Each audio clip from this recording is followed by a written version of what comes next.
প্রয়াত নেতা বাসার ভাই আবুল বাসার, শহীদুল্লাহ চৌধুরী, তার মধ্যে ছিলেন আমাদের মসুদুল্লাহ ভাই, আমাদের টাঙ্গাইলের লাভলু, আমাদের নদীর ওপারে আমাদের ইকবাল মজুমদার, আর সেই সময়েরই আরেক নেতা কিন্তু আমাদের এই আনোয়ার ভাই। আনোয়ার ভাইকে ধন্যবাদ।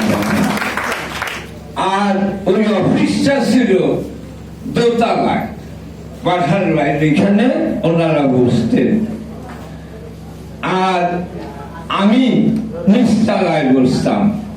তো বাসার ভাই আমাকে খুব পছন্দ করতেন, কারণ ইতিমধ্যে আমি গার্মেন্টস বা অন্যান্য জায়গায় দর্জি এদের আন্দোলনের সাথে একদিকে ছাত্র আন্দোলন, এর সাথে হঠাৎ আবার দর্জি আন্দোলন, গার্মেন্টস আন্দোলন।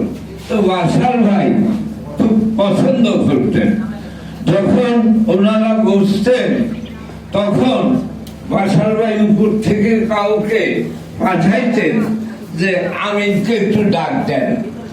বাসার ভাই কিন্তু সবাই আমাদের মনে আছে, সেটা 10 বছরের হোক আর বয়সে 15 বছরের হোক, কাউকে কিন্তু কখনো বলেন নাই যে ডাক দেও, বলে এটাই বলছেন সবসময় যে ডাক দেন। অর্থাৎ তার ভাষা কখনো ছোট কাউকে সেইভাবে বলেন নাই, সবসময় আপনি তো আপনি এই শব্দই ব্যবহার করতেন। তো বলতেন যে নিচের থেকে একটু আমিন ভাইকে ডাক দেন। আসতাম, এসে বসতাম। আমার তখন কাজ ছিল হইল, হাতের লেখাটা একটু ভালো ছিল, তো কাজেই ওনারা যা বলতেন, বাসার ভাই যা বলতেন সেটা লেখা।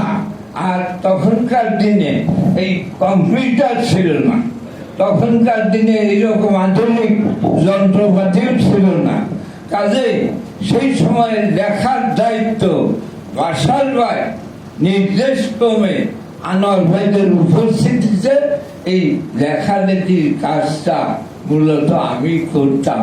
কাজেই আমি গর্ব অনুভব করি যে হ্যাঁ, বাসার ভাই আমাকে দিয়া শ্রমিক আন্দোলনের অনেক কিছুই লেখাইছেন, এবং আমি গর্ববোধ করি সেই সময়ের নেতা আনোয়ার ভাই তিনি আমাদের আজকের এই অনুষ্ঠানে উপস্থিত হয়েছেন এবং আমাদের সবাইকে তিনি অভিনন্দিত করেছেন। আমি আনোয়ার ভাইকে ধন্যবাদ জানাই, কৃতজ্ঞতা জানাই।